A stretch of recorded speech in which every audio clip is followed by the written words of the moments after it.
કે જો મન શાંત હોય તો, જો મન સ્થિર હોય તો પછી દુનિયામાં આપણું વેરી કોણ હોય? કોઈ ન હોય આપણું વેરી. શાંત મન હોય તો. પણ કેવી રીતે? કે આપણને કોકે કાંઈ કીધું હોય તો તરત આપણે એને કહી દઈએ. આપણામાં સહન શક્તિ નથી જરાય. એમાંય પુરુષ કરતાં સ્ત્રીમાં તો સહન શક્તિ જરાય નથી. આપણને કોકે કીધું હોય ને તો આપણે તો કહીને ત્યાં જ આપણને શાંતિ થાય, ત્યાં જ આપણને શાંતિ ન થાય. એટલે આપણને આપણા ગુરુએ સહન શક્તિ પહેલાં આપી છે, ભક્તિ કરવાની શક્તિ આપી છે, સ્મરણ કરવાની શક્તિ આપી છે અને યાદ શક્તિ પૂરેપૂરી આપી છે. તો આપણે ભક્તિ કરી પાતાળ મેં, એટલે એને કીધું છે કે આપણે ભક્તિ કરી તો કોઈને બતાવવાની નથી. ભક્તિ કરીને તો આપણે શ્વાસોશ્વાસનું સ્મરણ દીધું છે આપણના ગુરુ મહારાજે, તો એ આપણે સ્મરણ કરવું. તો એ કહે છે ને કે ભક્તિ કરે તો એના નેણમાં નૂર આવે, એમ ખબર પડે કે આ ભક્તિ કરે છે એમ. ભક્તિ કરી કોઈને બતાવવાનું નથી. એટલે આપણે થોડુંક કરી પણ બતાવીશી જાજુ. સ્મરણે આપણે થોડુંક કરી પણ બતાવીશી આપણે જાજુ. એટલે સંતો કહે છે બતાવીશી જાજુ. એનું કારણ શું છે કે આપણે માયાની આપણને સોટ લાગી ગઈ છે. આપણે માયામાં વધારે છે. કે એનું કારણ કે સંતોએ આપણને કીધું કે માયા કોને કહેવી? તો માયા આપણને વળગેલી જ છે. પણ સંતોએ આપણને માયાની ચોખવટ કરી કે એ સુખ બધું ખોટું છે.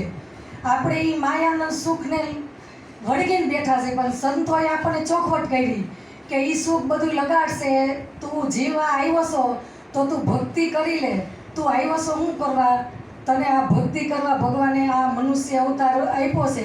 પણ આપણે તો અત્યારે આપણને ખબર છે ને કે આપણી વૃત્તિ બહાર જ ફરે છે. આપણી અંતર્મુખ વૃત્તિ છે જ નહીં. અંતર્મુખ વૃત્તિ હોય તો આપણે કોક દી કે આપણને વિચાર આવે ને કે આપણે શું કરી છે, કે આપણને શું કરી રહ્યા છે, એ આપણને કોઈ જાતની કાંઈ ખબર છે જ નહીં.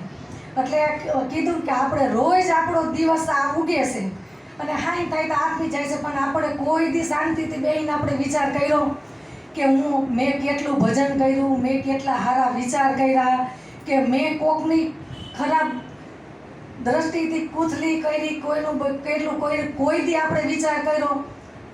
રોજ આપણો દિવસ ઉગે અને વયો જાય છે, પણ કોઈ દી આપણે આપણો વિચાર કોઈ દી કરતા નથી. બીજાના વિચાર આપણે બધાય કરી છે કે આ શું કરે છે, આ શું કરે છે. બીજાની આપણને બધીય ખબર છે કે આ ક્યાં જાય છે, શું કરે છે, પણ આપણને આપણી જ ખબર નથી. સંતો એમ કહે છે તું તારી એકની ખબર કરી લે. તને તારી એકની ખબર પડી જાય ને તો તને આ બધાયની ખબર પડે કે આ બધાય શું કરે છે, કે બધાય કરતાં તારા કરતાં બધાય સારા છે એમ.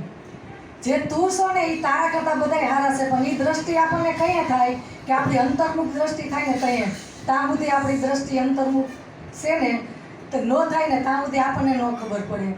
એટલે આપણને કીધું છે ને કે લગ 84 ફેરા ફરીને આપણે આવ્યા છે, પણ એ આપણને ખબર નથી કે લગ 84 ફેરાની એ દુઃખ આપણે કેવા ભોગવવા